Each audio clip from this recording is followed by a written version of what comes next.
El siguiente mini documental de la isla de Pascua o Rapa Nui, como la llaman los nativos de la isla, está basado en uno de los estudios publicados de la isla en 1975. Este estudio menciona una de las últimas excavaciones que se hicieron en 1955. El período entre 1955 y 1975 marca el período donde Chile formaliza el control político de la isla con un gobernador, y de ahí la importancia del contenido del estudio. El antropólogo William Mulloy, el autor del estudio, refirió las estatuas solo en las plataformas llamadas Ahu. De ahí que en nuestra primera parte del mini documental solo usamos el término Ahu. Con la ayuda de nuestros suscriptores pudimos entender que las estatuas son llamadas Moai y que la plataforma donde están es llamada Ahu. Así que para la segunda parte lo incorporamos para explicar los conceptos de una mejor manera. El interés de la isla de Pascua nace porque, ante la carencia de estudios astronómicos de civilizaciones antiguas en lugares del hemisferio sur, nos dimos la tarea de buscar y nos encontramos con una gran revelación acerca de las estatuas Moai. Más allá del misticismo o de cómo fueron enterradas las estatuas o de cómo fueron transportadas, los hallazgos del antropólogo William Mulloy evidencian que la posición de los Ahu y Moai no era aleatoria, sino que estaban alineados al sol tanto para equinoccios como para solsticios. Esto nos demuestra que tuvieron un uso práctico para el quehacer del día y del año de la civilización que estuvo en Rapa Nui.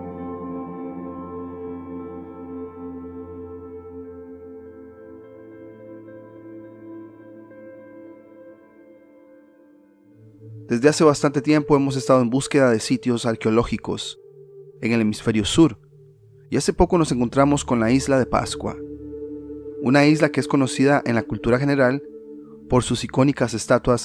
Cualquier documental te hablará de los misterios de la isla sin realmente darte ninguna respuesta. Oirás preguntas como ¿quién las construyó? ¿O cómo hicieron para moverlas de un lado para otro? ¿Por qué cuando fueron desenterradas parece que son más altas? Y preguntas en esa línea que al final quedan sin contestar, ya que casi todo el documental cerrará con frases como la verdad no lo sabemos y siguen siendo un misterio. De hecho, pensábamos en esa línea de ser un misterio y que realmente nadie sabía mucho de la isla. Sin embargo, cuando pusimos tiempo y astronomía juntos para indagar en la isla de Pascua, nos encontramos muchas respuestas de las que casi todos los documentales no te van a hablar. Estos hallazgos que presentaremos en este video no serán en la línea sensacionalista de misterios, como muchos documentales y canales te lo presentan, sino más bien en el uso práctico que una civilización hizo de las estatuas. Por la cantidad de material que encontramos, dividiremos este video en partes y hoy presentaremos la primera parte. Pero antes de empezar nos fuimos a las fuentes oficiales para ver el relato de quién le puso nombre a la isla de Pascua. Aclaramos que leemos las fuentes oficiales no para creer todo lo que está escrito, sino para analizarlo con duda y ver si podemos leer entre líneas. Según el sitio history.com, que es básicamente History Channel, se dice de la isla: el primer visitante europeo conocido en la isla de Pascua fue el explorador holandés Jacob Roggeveen, quien llegó en 1722. Los holandeses llamaron a la isla Paseiland, Isla de Pascua, para conmemorar el día de su llegada. Haremos una pausa aquí, porque esto de que llegan exactamente en una fecha importante del calendario es un poco probable, especialmente cuando los indicios de la Pascua nos lleva a que por mucho tiempo no se pusieron de acuerdo para celebrarlo al mismo tiempo, como lo veremos más tarde. Quizá llegó alrededor de esa fecha y por estar cerca de la Pascua la bautizaron así. También es importante notar que el texto dice primer visitante conocido, o sea que quizá hubo exploradores no conocidos, pero este holandés tenía que quedar en los registros como el primero. Básicamente, el que fuera encargado de escribir la historia para la oficialidad, elegiría quién quedaría como el primero, ¿no? Ahondando aún más en la fecha de Pascua, llegamos a uno de los pocos sitios, o quizá el único que nos habla de la historia de esta fecha. Es un sitio de una universidad en Holanda llamada Utrecht.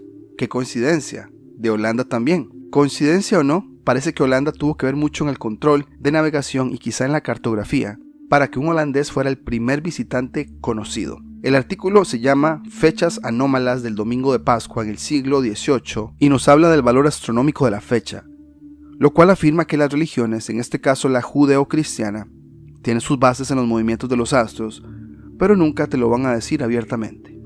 El año solar es el ciclo más notable de tiempo, donde el arco solar se abre y se cierra. Los solsticios significan el punto más amplio y el punto más estrecho de este arco en cualquier lugar del mundo. Los equinoccios son el punto intermedio, donde el día aproximadamente dura lo mismo que la noche.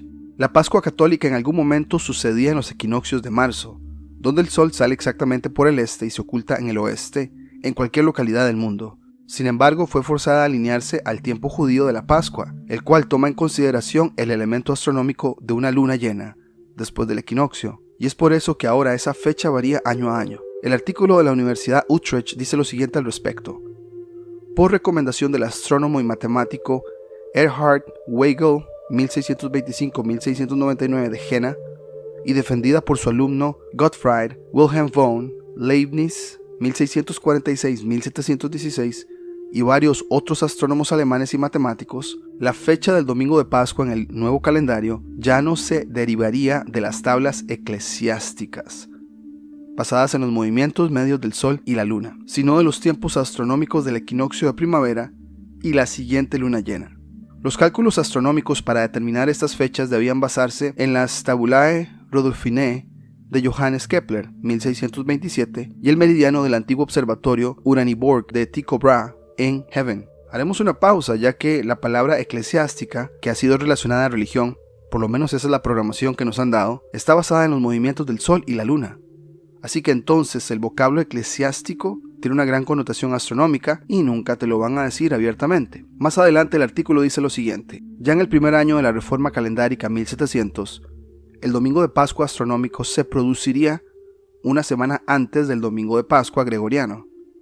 Pero como entonces coincidiría con la fiesta de la Pascua judía, se aplazó a la semana siguiente, coincidiendo así con la fecha gregoriana. Haremos otra pausa, ya que es curioso que haya un domingo de Pascua astronómico, una vez el tiempo, y en este caso, como medio de programación de masas, tiene un origen astronómico, y vemos cómo dos grupos religiosos, judíos y cristianos, se ponen de acuerdo para que calce esta fecha. A continuación hay una tabla que muestra la siguiente información. Este sitio de la Universidad Utrecht de Holanda nos muestra esta tabla que creo que nos puede dar una mejor perspectiva de lo que estaba pasando. Vemos acá cómo se habla de un equinoccio de primavera. Ahora acordémonos que este equinoccio de primavera es basado en el hemisferio norte. Estamos hablando entonces de una imposición de dos religiones, en este caso judía y cristiana, en el sur, donde más bien esto debería ser en el equinoccio de septiembre. Pero bueno, vamos a analizarlo así. Equinoccio de primavera, aquí te dice que algunos días es el 20 de marzo, 21 de marzo, 20 de marzo, todo esto, ¿no? La hora. Pero luego tenemos la luna llena astronómica. En algún momento, cuando estaban tratando de, organizarse, ponerse de acuerdo, tratar de celebrar esto los mismos días, había que tomar en cuenta la luna llena seguida del equinoccio. Entonces ven acá que nos muestran las fechas en cada año. Aunque el equinoccio de primavera fue el 20 de marzo, la luna llena no sería hasta el 11 de abril, o sea, aproximadamente 3 semanas después. Se habla acá de un día laborable, o sea que la gente podía hacer cosas. Pero luego tenemos que, aunque sea el 31 de marzo la luna, el siguiente día calzaba como domingo y aquí sería el 1 de abril. Vemos como hay un domingo de Pascua astronómico y un domingo de Pascua gregoriano. La luna llena y el día después sería el 1 de abril en este caso, que estoy dándoles acá, 31 de marzo, 1 de abril. Pero se movería unos días después para celebrarlo en el gregoriano, 8 de abril. Sin embargo, la Pascua judía se celebraba el 1 de abril. Ellos, al parecer los judíos, se hacían la celebración en esa plena luna astronómica. Entonces vemos acá, vamos a dejar los links de este sitio para que hagan cálculos, pero aquí podemos ver que desde 1700 hasta 1900 ha habido una gran confusión, donde han habido años donde no se ponen de acuerdo y cada religión en este caso lo celebra en diferentes días. Pero si vemos que los judíos se hacen ese match o concuerdan con luna, pero los católicos, en este caso el gregoriano, sí lo fuerza que sea un domingo. Entonces estamos hablando que no se estaban poniendo de acuerdo en cuándo celebrar la Pascua, pero nos dicen que un holandés llega a la isla de Pascua el día de la Pascua y por eso le llama a la isla de Pascua. O sea, es muy difícil creer eso, pero bueno, continuaremos. Volviendo a History Channel y a la versión oficial nos dicen, en 1770 el virrey español de Perú envió una expedición a la isla. Los exploradores pasaron 4 días en tierra y estimaron una población nativa de unas 3.000 personas. Apenas 4 años después, el navegante británico Sir James Cook llegó y descubrió que la población de la isla de Pascua había sido diezmada por lo que parecía haber sido una guerra civil, con solo 600 a 700 hombres y menos de 30 mujeres restantes. Valga la aclaración que este Sir James Cook no es el mismo personaje que el de Frederick Cook, más moderno, de finales de 1800 y principios de 1900. Aún así es curioso y un poco sospechoso que ambos compartan el apellido Cook, ¿no creen? Pero bueno, se habla de una reducción de la población y se culpa a una guerra civil alrededor de 1770. Curioso que no mencionen nada del clima. Este año 1770 está incluido en la mini era glacial, o por lo menos en los finales de esta época. Según el estudio del climatólogo Cliff Harris y Randy Mann, del cual hablamos en el canal, durante la mini era glacial se reportan al menos 90 erupciones volcánicas grandes. Una de ellas en 1772 del volcán Papandayan en Indonesia y otra más tarde en 1783 en Islandia, la del volcán Lakajigar. ¿Qué tal si los que estuvieron allí tuvieron que emigrar a otros lugares a causa del clima? En muchas de nuestras indagaciones hemos encontrado que los tiempos de guerras tienen una gran conexión con climas severos y cataclismos, pero al parecer solamente te mencionan la interacción icónica de los dos bandos de una guerra. Sin embargo, creemos que no lo es todo y en algunos casos es simplemente una fabricación de la historia. Ya después, la publicación de History Channel nos habla que en 1786 un navegante francés llamado Jean-François de Galaup llega a la isla y de hecho encuentra más personas. Se reportan 2000 habitantes. ¿Qué tal si la isla volvió a ser habitable por causa de un mejor clima? Luego la publicación dice que hubo una gran incursión de esclavos de Perú en 1862, seguida de epidemias de viruela, y que por esto se redujo la población a solo 111 personas por 1877. Para entonces los misioneros católicos se habían asentado en la isla de Pascua y comenzaron a convertir a la población al cristianismo, proceso que se completó a finales del siglo XIX. En 1888 Chile anexó la isla de Pascua, arrendando gran parte de la tierra para la cría de ovejas. El gobierno chileno nombró a un gobernador civil para la isla de Pascua en 1965 y los residentes de la isla se convirtieron en ciudadanos chilenos de pleno derecho. Reflexionando en este texto, pareciera que si el fin fue tener control en un territorio, entonces tiene que haber conversión a una religión, aparición de epidemias y que para el siglo XX se tenga control político total, ¿no? Bueno, con todo este preámbulo histórico llegamos al periodo entre 1955 y 1975. O sea, básicamente 10 años antes y 10 años después de que Chile pone a un gobernador civil en la isla. Aunque se hicieron visitas tipo sondeo a la isla en el pasado, en 1955 se reporta la primera excavación de las estatuas. 20 años después, en 1975, se publicó un journal acerca de estas excavaciones llamado A Solstice Oriented a Who on Easter Island, que en español sería un solsticio que orientó a Who en la isla de Pascua. Con este título ya tenemos la respuesta a lo que mencionamos al principio. Estaríamos hablando de una función astronómica, monumentos que miden o marcan el tiempo. Hay ajús en esta isla que están colocados en relación a un solsticio, pero ¿cuál de los dos solsticios? Bueno, ya sabemos que la isla se encuentra en el hemisferio sur, específicamente en la latitud 27, minuto 6, segundo 17, sur. Según este estudio, los ajús excavados en Vinapú, que es la costa sur de la isla, estaban alineados al solsticio de verano austral, o sea, diciembre. Mientras que en el hemisferio norte estamos en invierno, en el sur se marca lo opuesto, el solsticio de verano. Ese es el día donde el arco solar tiene su punto máximo de apertura en el hemisferio sur. Este es el documento que encontramos en la biblioteca digital llamada Gestor. Y el documento obviamente tiene un título que abarca muchas cosas, pero el documento en sí se llama Un solsticio orientado a Who en la isla de Pascua, por William Mulloy. Entonces vamos a ver acá que se escribe en 1975 y nos vamos a basar nada más en este primer párrafo, porque vemos datos aquí como excavaciones en 1955, como les comentamos anteriormente, pero nos muestran aquí datos como un azimut verdadero de 114 grados y después el solsticio de verano austral con un grado de 116. Entonces, ¿cómo interpretamos esto?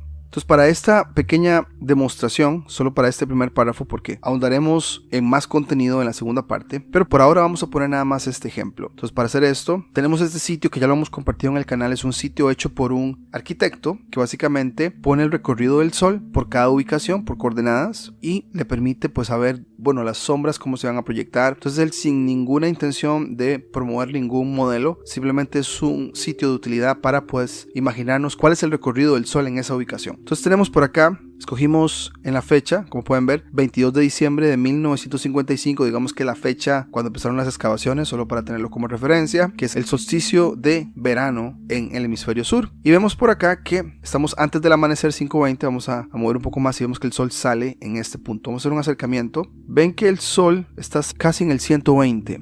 Según este documento, el sol debería ser en 116, lo cual corresponde a lo que nos está diciendo el programa. Entonces en el amanecer van a ver el sol de esta manera. Vamos a ver cómo el sol se abre porque es el solsticio de verano. El arco es el más grande de todos. Y se esconde no en el oeste, sino entre el oeste y el suroeste. Entonces, si ponemos esto en perspectiva, vamos al amanecer una vez más, ahí. Ese amanecer no sucede en el este, sino en un punto entre el este y el sureste. Esta es la isla de Pascua. El documento está confirmando que en la isla de Pascua, hemisferio sur, el sol viene por el sureste, en esta dirección, así haciendo un arco y después retirándose. O sea, viene del sureste en 116 grados, porque este círculo, como pueden ver, está dividido en 360 grados y ese punto que le estamos diciendo entre el sureste y este del amanecer está acá, antes del 120. Entonces, la piedra o la estatua en este caso, la encontraron nada más con 2 grados de desfase del azimut verdadero. Pero entonces la pregunta es, ¿estaba casi puesta para estar en dirección a ese amanecer? Entonces vamos a ver más adelante, en la parte 2, que siguen analizando otras y el valor astronómico de posición, de tamaño y de dirección va cuadrando con esto de los solsticios, especialmente el de diciembre en Sudamérica, que es el de verano, mientras que en el hemisferio norte estamos en invierno. Este estudio en la página 38 nos muestra como un antes y un después. Acá estaba el área pues sin excavación. Después de la excavación se ve la estatua con el rostro como viendo para acá. Eso sería desde el noreste. La tercera acá sería desde el norte. Esta sería desde el este y esta sería desde el sur. Entonces vamos a usar la del sur porque aquí el sol saliendo a mano derecha hay una inclinación para que ese amanecer se vea en el rostro de la estatua, pero eso está alineado como les comentamos. Entonces, ¿cómo sabemos eso? Vamos a irnos al sitio del arquitecto. Vemos ahí el 116 azimut, el amanecer así. Entonces vemos que el sol pegaría como en el rostro de la estatua. Con esto en mente seguiremos ahondando en este documento que tiene mucho material para analizar estos datos astronómicos que confirman el uso de esa civilización para esto y para el tiempo. Ya después de esta demostración, queremos compartir que en la segunda parte ahondaremos en los detalles ofrecidos por el Journal con otros grados de alineación y cómo otras áreas marcadas en el terreno evocan un uso astronómico y de tiempo. Como dijimos al principio, quizá hablar de la importancia del tiempo y la función astronómica no sea tan sensacionalista o clickbait, pero para nosotros es esencial saber que una civilización, que probablemente no fue esclava a un calendario gregoriano o a un sistema donde la hora, el minuto y el segundo son promedios de tiempo para poder globalizar el mundo. El hecho que haya una hora de desayuno, almuerzo y cena, y que estos tiempos son donde los medios desinformativos descargan la mayor cantidad de desinformación, solo funcionaría si tenés a todos o la mayoría programados a hacer lo mismo en horas determinadas. Así que parece que en un pasado antiguo cada lugar tenía su sistema de tiempo y operación para funcionar como un grupo de personas, y de alguna forma se respetó, ya que el sol y los astros determinaban el tiempo específico para cada ubicación. En el caso de la isla de Pascua, las evidencias son las estatuas que evocan que ahí lo hicieron. Más allá de lo que podemos conjeturar de cómo fueron construidas o movidas de un lugar a otro, su función es lo que más nos interesa, y creemos que sí fueron usadas para marcar el tiempo, y las personas que estuvieron ahí las usaron para esa función.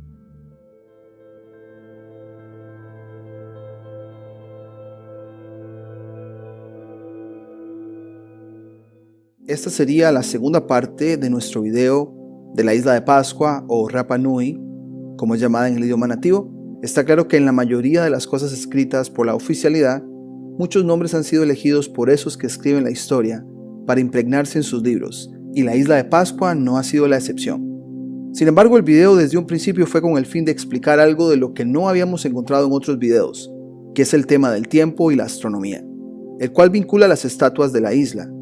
El journal científico que estamos usando para este video se llama Un solsticio que orientó a Ahu en la isla de Pascua. Y con el título nos podemos dar cuenta que la palabra Ahu es parte de la idea central del estudio. Sin embargo, después de corroborar logramos entender que la estatua es llamada Moai, pero la plataforma donde está el Moai es llamada Ahu. Así que antes de empezar esta segunda parte queremos compartirles un poco de los números acerca de los Moais y los Ahus. Según el sitio aerobaticsweb.org y el estudio de un científico alemán llamado Gunther Acorn, se afirma lo siguiente. Los Ahus son plataformas ceremoniales de piedra sobre las que se levantan los Moais. Con una gran variedad en el diseño, muchos fueron reelaborados durante o después de la era de los Uri Moai, o derribamiento de estatuas. Muchos se convirtieron en osarios. Uno fue dinamitado abierto, y Ahu Tongariki fue arrastrado tierra adentro por un tsunami. De los 313 Ahu conocidos, 125 llevaban Moai, generalmente solo uno, probablemente debido a la brevedad del periodo Moai y las dificultades de transporte. Ahu Tongariki, a 1 kilómetro de Ranu Raraku, tenía la mayor cantidad de Moai y el más alto, 15 en total. Según el journal que conseguimos para este video, se dice de la función de los Ahus y las estatuas Moais. Aunque es obvio que la mayoría de los Ahu en la isla están orientados de espaldas al mar y claramente no demuestran el tipo de orientación solar descrito anteriormente, de los 18 Ahu locales que se han estudiado en detalle hasta la fecha, 7 sugieren la posibilidad que se pretendía la orientación del equinoccio o del solsticio. No se sabe cuántos más se encuentran en la isla. Sin embargo, las proporciones anteriores al menos introducen la posibilidad de que la orientación solar representa aquí un rasgo cultural deliberado. Dado que las orientaciones rara vez fueron precisas, también existe la posibilidad de que las registradas puedan representar una coincidencia. Por lo tanto, la evidencia adicional que se describirá a continuación de un Ahu que ofrece tal orientación, alguna sugerencia de sus características arquitectónicas, de que esta orientación fue deliberada, y un posible segundo ejemplo similar al dispositivo de medición de Orongo es de interés. Acordémonos que este estudio es basado en la exploración que se hizo en 1955. Entonces, en aquel momento estaban todavía redescubriendo los Moais y los Ahus en la isla. Ya con este preámbulo explicaremos ya visualmente lo que son estos sitios, específicamente 5 sitios en la isla de Pascua y Rapa Nui. Para empezar esta explicación nos vamos a este sitio que hemos usado en el canal anteriormente, hecho por un arquitecto hablando del recorrido del sol en cualquier localidad. En este caso estamos obviamente en la isla de Pascua, Rapa Nui, y vamos a irnos al equinoccio, cualquiera de los dos. Nos vamos al equinoccio, el sol saldría por el este y se ocultaría en el oeste exactamente, ¿no? Eso sería el 20 de marzo. Ahora, en un solsticio de invierno en junio, el arco solar se reduce y los que están en la isla lo verían como hacia el norte muy claramente. El sol saldría en el oeste, como al lado derecho de ellos, y se movería así formando este arco para llegar al oeste. Entonces, pongamos la atención a estos números. Aquí tenemos cerca de 300 y acá sería entre el 75 y el 60. Ahorita los vamos a explicar con más detalle. Y el otro tiempo importante sería el solsticio de verano, donde el arco se abre completamente, y aquí tenemos que ese arco vendría a ser esto, ¿no? En la mañana el sol saldría por el este ya como al lado derecho. Si se ve hacia el norte, el arco se abre completamente y se oculta más como al lado del suroeste. Este número es importantísimo a considerar, cerca del 240 o 240, y el grado de salida es cerca del 120, entre 105 y 120. Esto es basado en una brújula, ¿no? La brújula que tiene 360 grados, donde el norte es el grado 0. Ahora, aquí tenemos el mapa de la isla. Como ustedes pueden ver, son muchos sitios con Ahus y con Moais, pero nos vamos a enfocar en 5. Este de acá, Tepeu, Akibi, Huri Aurenga, Winapu y Orongo, que están muy al lado, digamos que sur o suroeste de la isla.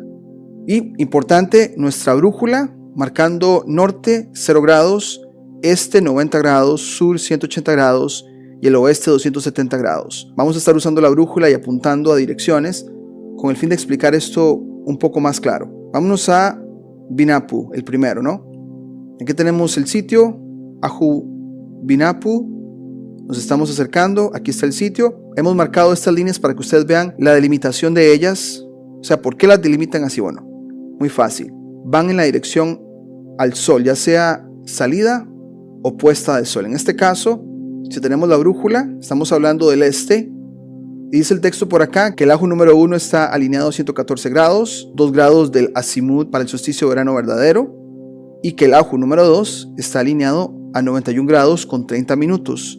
Más explicado sería así. Esta es la inclinación que tienen en su delimitación. O sea, esto no lo hicieron simplemente porque así cayó, no, tiene una función solar y astronómica. Vemos acá que el sol en el solsticio de verano, en diciembre, saldría en el grado 116, o sea, estamos hablando de diferencia de 2, y el sol en el equinoccio saldría obviamente a 90 grados y estamos hablando de una diferencia de 1 grado y 30 minutos, o sea, muy cercano. Esto se ve con función astronómica. Esta diferencia quizá tenía algún propósito para ellos, ya sea antes o después, y por eso la marca de los monumentos astronómicos están ahí, ¿no?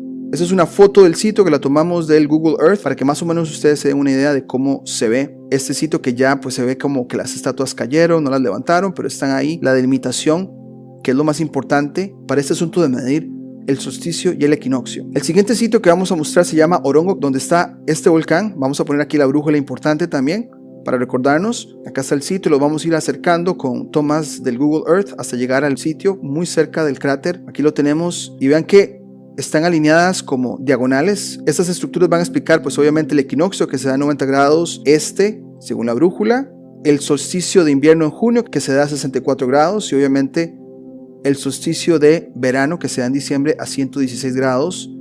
Y acá vemos una foto ya acercada, tomada desde un drone, donde vemos estas estructuras que no necesariamente tienen moais, pero se hicieron con un propósito muy específico. Vamos a leer acá el texto. Dice que en la esquina suroeste de la isla, que aparecen ser una variedad de dispositivos de alcance para registrar los azimuts del sol naciente o las salidas del sol, y que por acá se habla de que todos ellos específicamente están orientados para los 3 fenómenos que se dan en el equinoccio y en ambos solsticios. Entonces, muy posiblemente en un amanecer ellos veían aquí la proyección de sombras en esta área. Entonces, una prueba más de que en Rapa Nui o en Isla de Pascua tenían muy claro el movimiento y el ciclo solar. Aquí una foto más cerca del lugar para que vean pues las compuertas que hay, y por acá tenemos una como de vista al océano. Ellos acá en vista probablemente en la noche podían ver el polo celeste sur desde esa ubicación, porque hacia allá es el sur.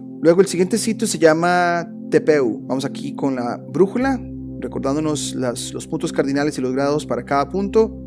Acá vamos a hacer acercamientos con el Google Earth, llegando al punto Ajutepeu, muy cerca del mar. Y aquí tenemos una alineación y otra alineación.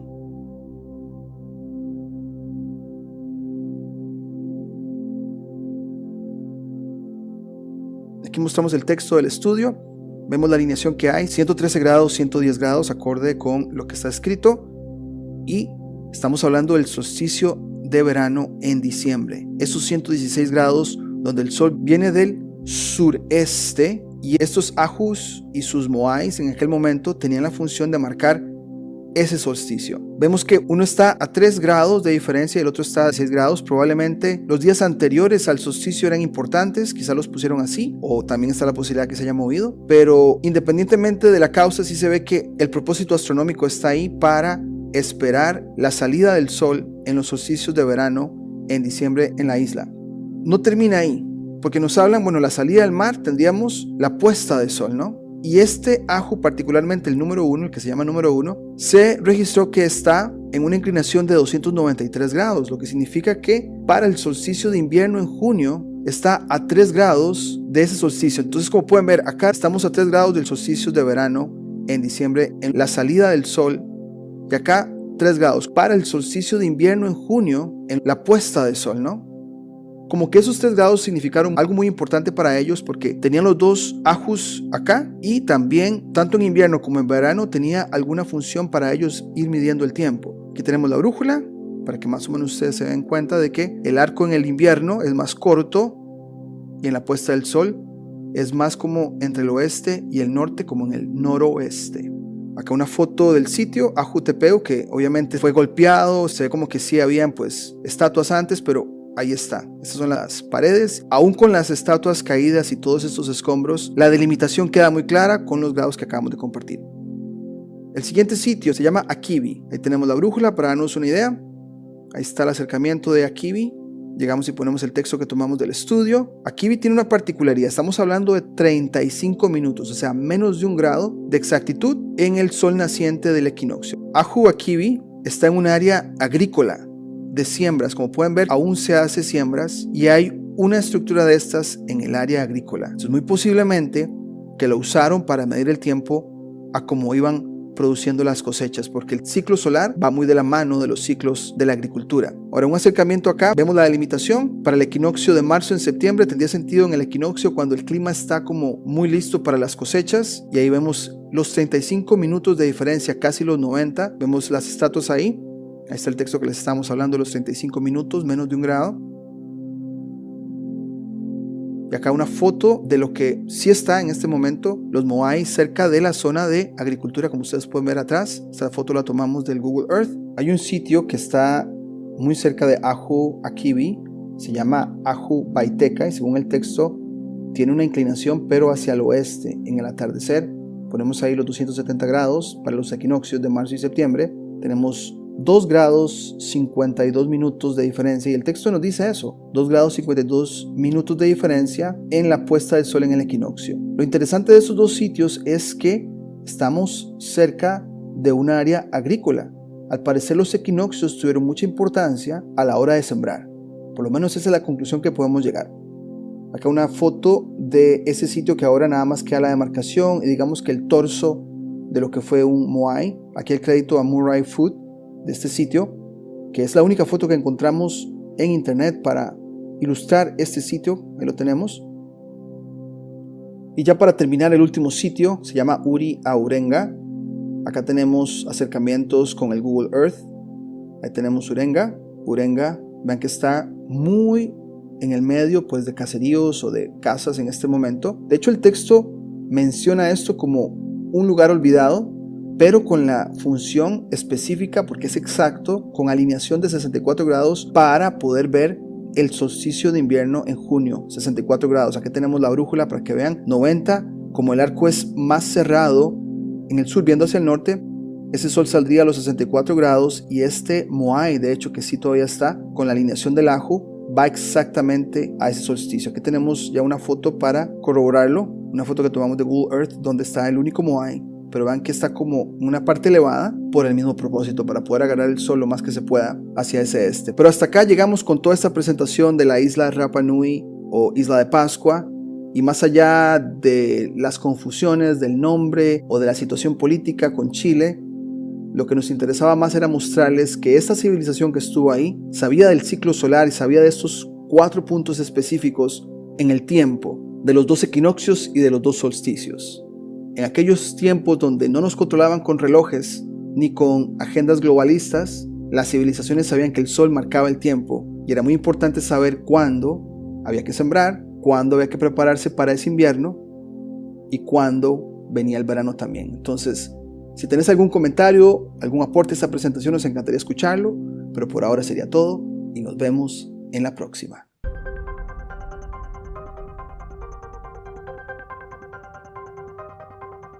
Si te gustó el contenido del canal, no olvides suscribirte, darle campanita para notificaciones, darle me gusta, comentar o compartir. Hasta la próxima.